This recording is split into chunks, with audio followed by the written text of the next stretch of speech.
Welcome everyone to Kanpai News. We are back once again to bring you the news of the Kanpai type. I am your host Nasuth. I am joined, as always, by Xeno and Thaylien. How are you?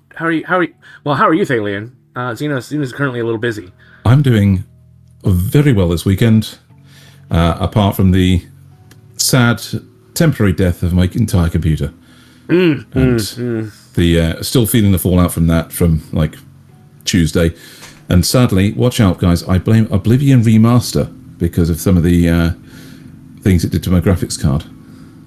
Just not right. Alright, so if you're an Oblivion player, thankfully I am not, keeping an eye out for that. Wait, what did it do to your graphics card? Oh, all of the graphics things were because of the consistent dump it was doing. It was memory straight onto the graphics card instead of into memory. What? Huh. Is this a known problem?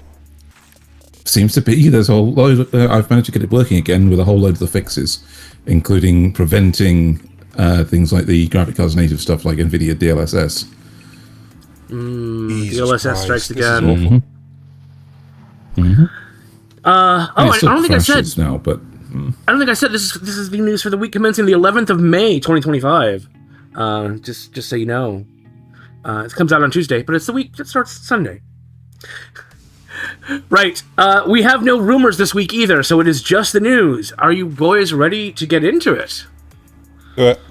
All right. So first up, we've got the really bad news. No deaths this week, but Sony and Bandai Namco bet big on anime AI. Sony Group Corporation and Bandai Namco Holdings have teamed up to invest 10 billion yen, or approximately $69 million US, nice, into Web3 and AI firm Gaudi in a new partnership aiming to supercharge Japanese IP on the global stage. The alliance will lean on Sony's Crunchyroll, Gaudi's newly acquired MyAnimeList, and Bandai Namco's vast IP library to expand fandom through blockchain, generative AI, and data-driven experiences.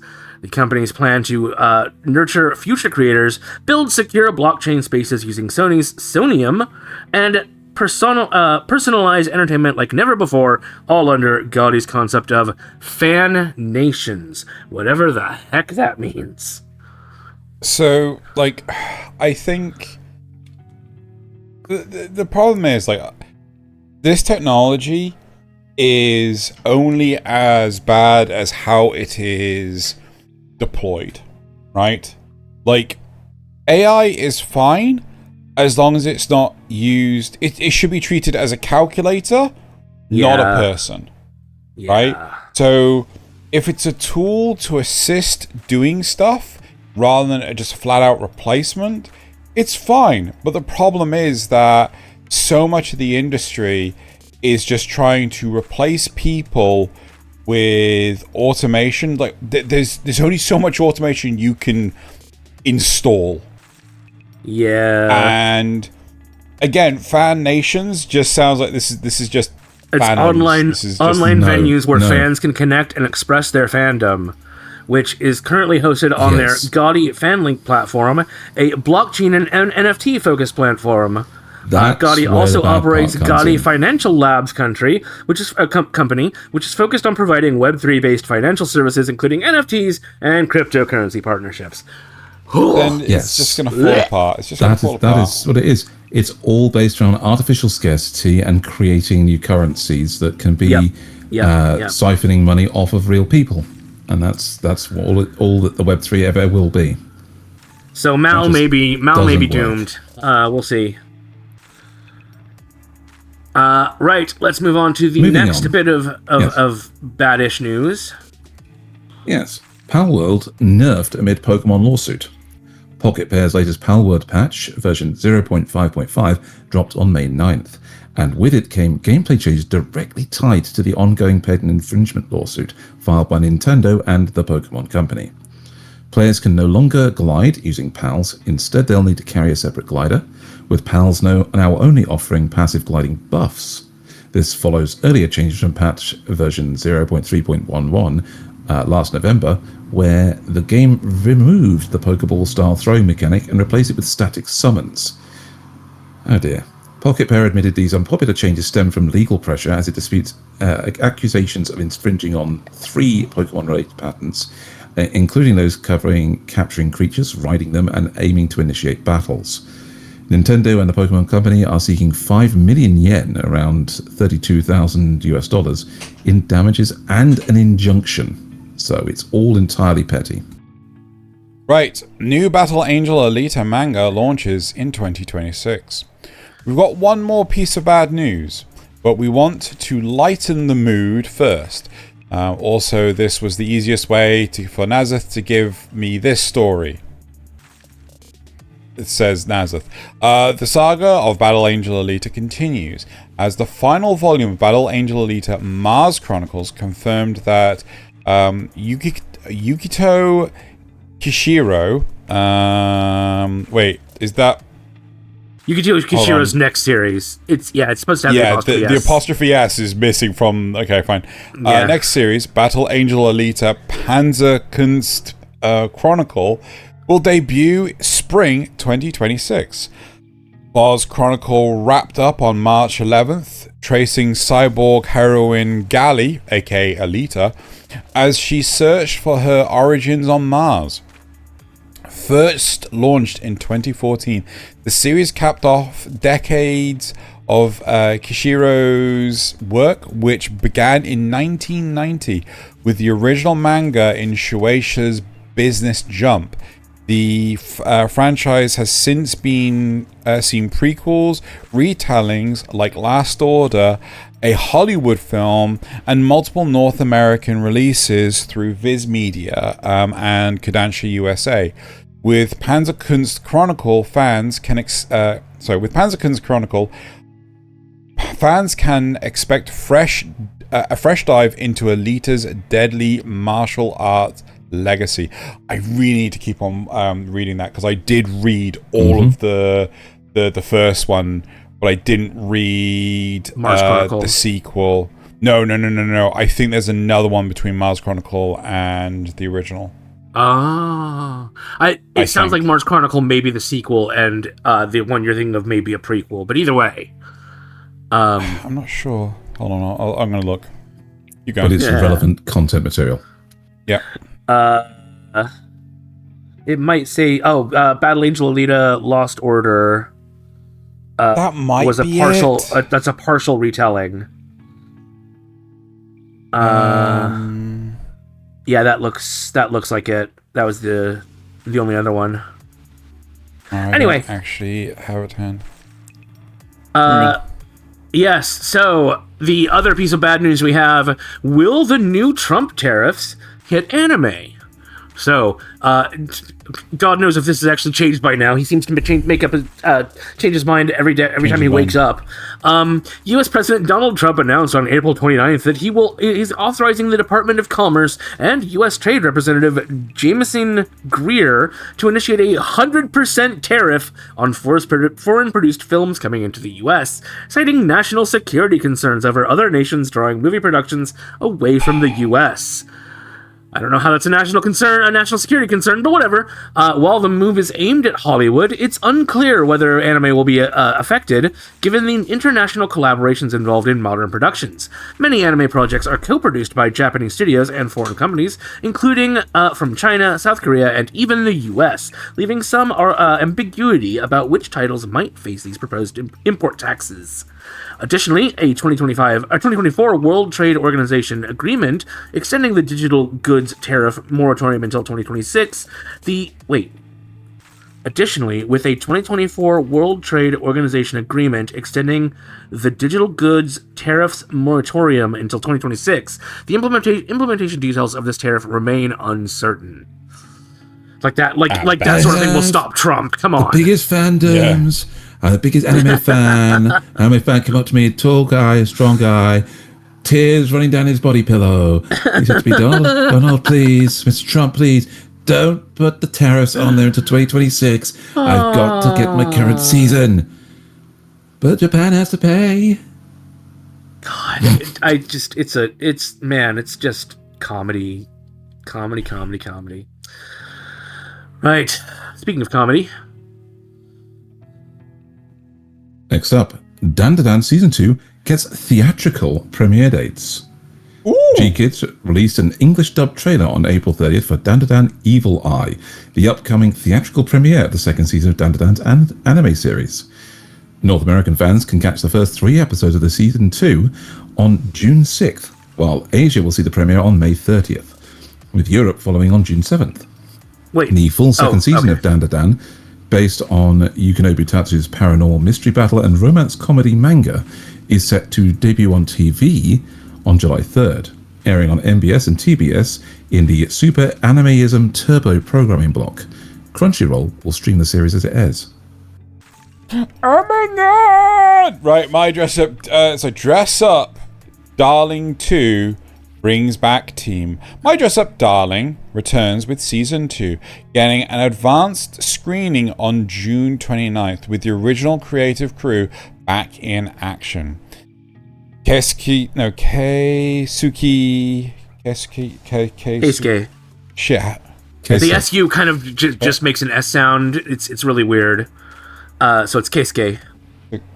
Keisuke Shinohara directs again at Cloverworks alongside Yoriko Tomita, Kazuma Ishida, and more. So I think I need to talk to the intern about those phonetic spellings. Let's drop them. I think I'm getting good enough that we. Okay. Let's just drop them because they're really fucking with me now. So performing Dark Souls boss rolls on the Japanese names. Right. So rolling back, Keisuke Shinohara directs again at Cloverworks alongside Yoriko Tomita, Kazuma Ishida, and more.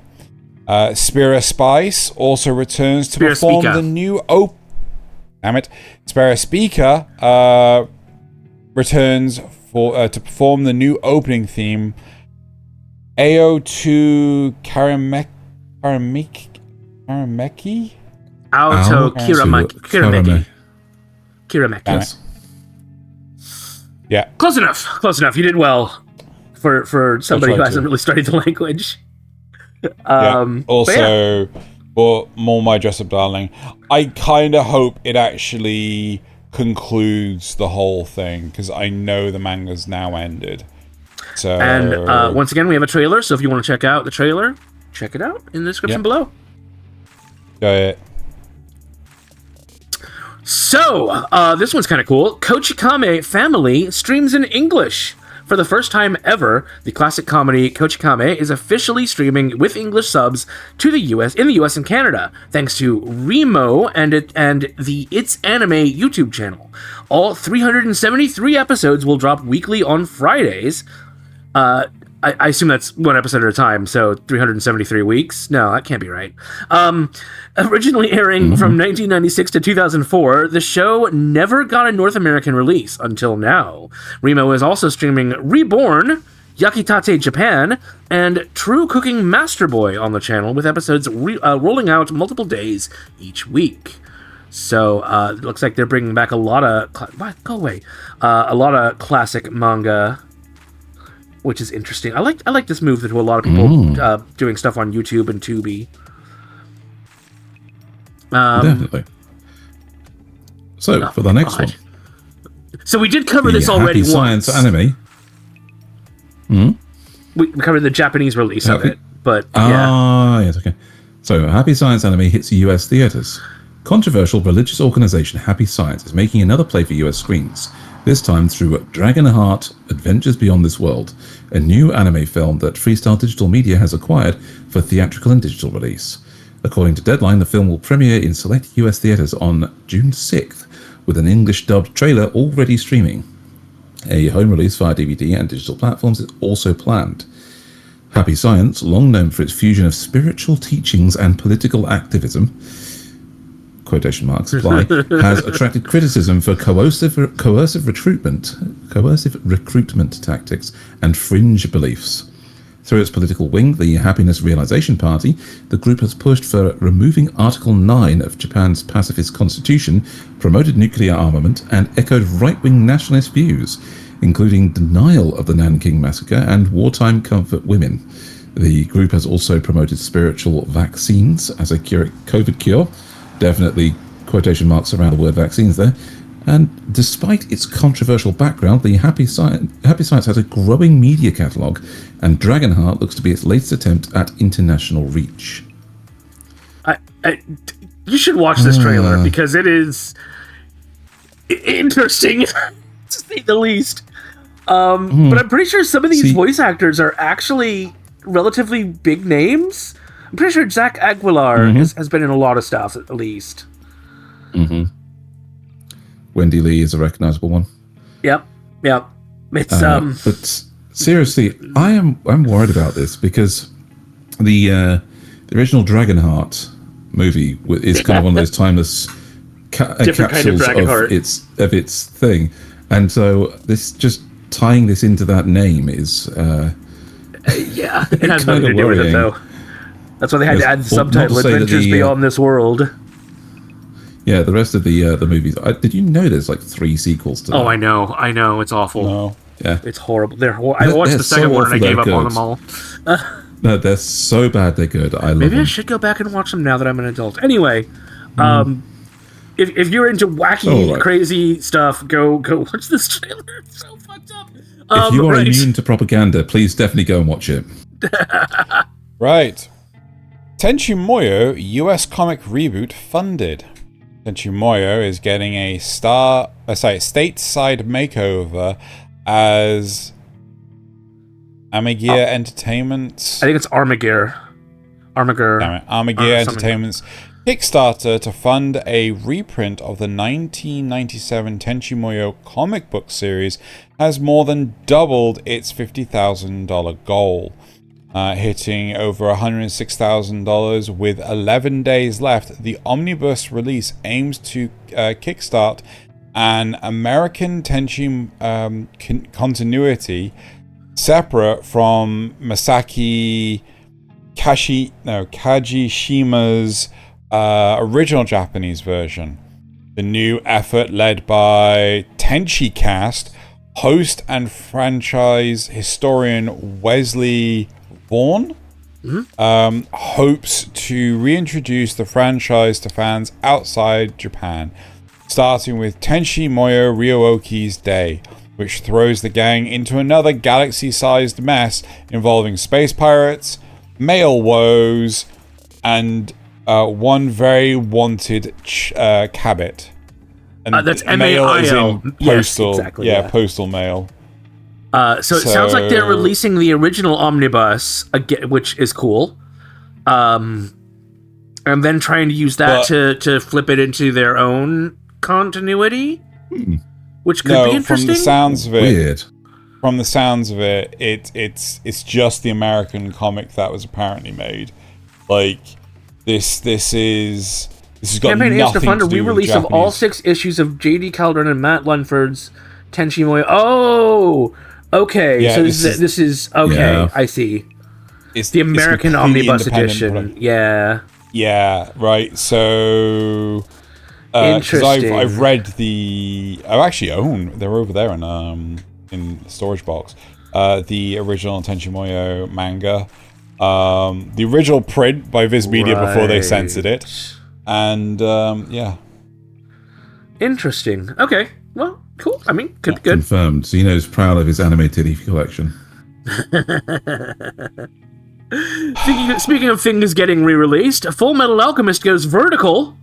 Fullmetal Alchemist by Hiromu Arakawa is getting a fresh makeover on Webtoon's English platform starting May 7th. Complete with, so it's already started apparently, complete with full color and a vertical scroll format. The iconic story of the Elric brothers' alchemic quest for redemption will now be accessible to a whole new generation of mobile-first readers. Originally serialized from 2001 to 2010, the beloved manga has already spawned multiple anime series, that being 2, films, and a global fan base, and now it's ready to transmute once more, this time for the scroll-happy crowd. Oh, intern, you make the best jokes. So was it not full color before? Is this new? Huh? Was it not full color before?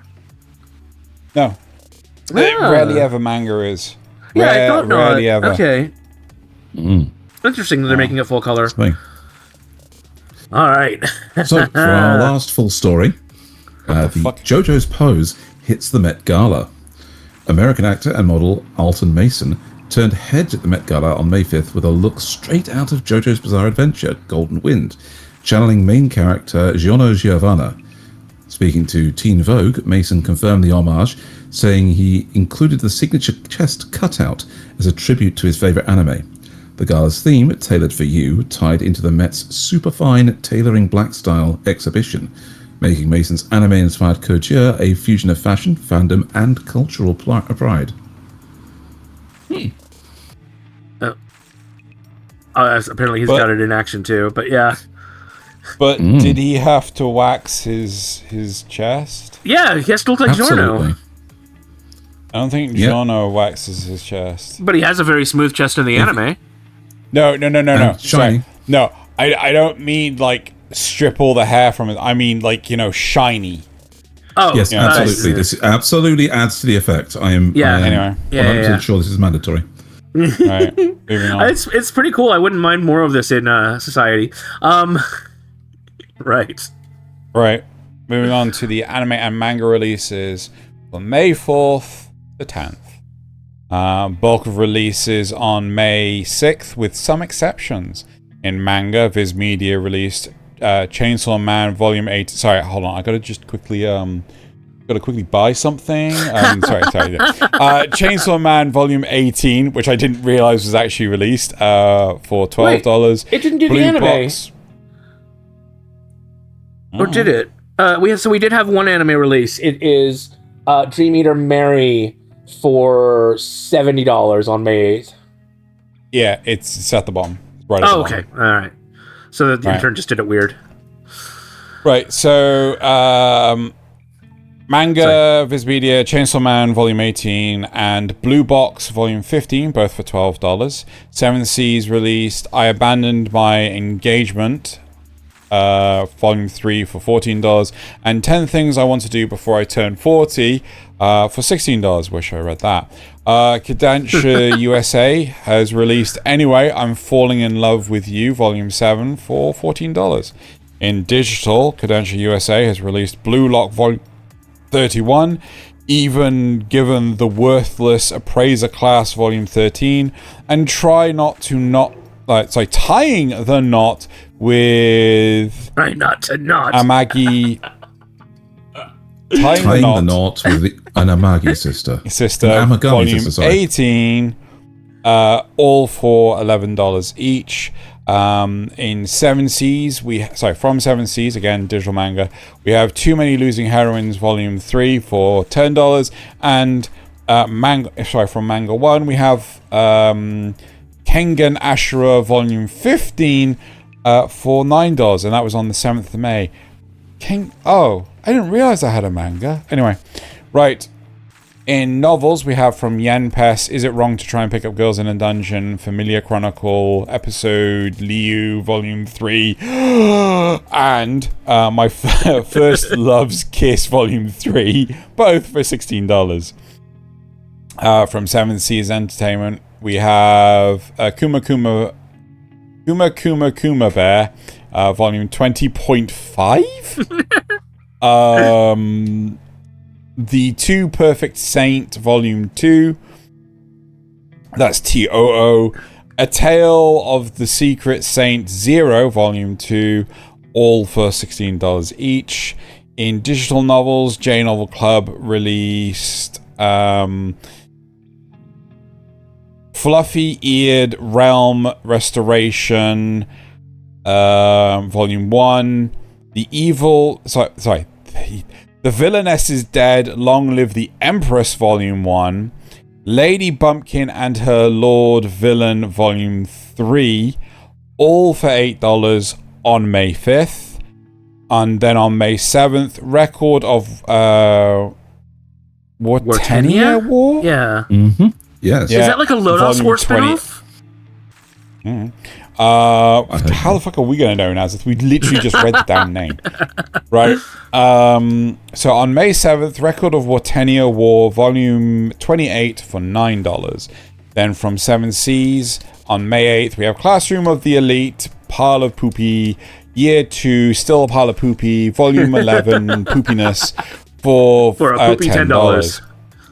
Then, in anime, which Naz already read, Sentai Filmworks released on May 8th, Dream Eater Mary Complete Collection Blu-ray for $70. And so much more if you were interested in releases. Oh, we've even got a weird other release with the Apothecary Diaries art book from Square Enix for $30. So, yep, a lot of stuff. If you're really into manga, go check out once again, links in the description below. And since we have no facts or rumors this week, that is it for the show. That's it. We hope you enjoyed it. I hope you feel informed and ready to spread the news to other people. Not in a weird, creepy way like Happy Science, but in an actual, enjoyable weeb way.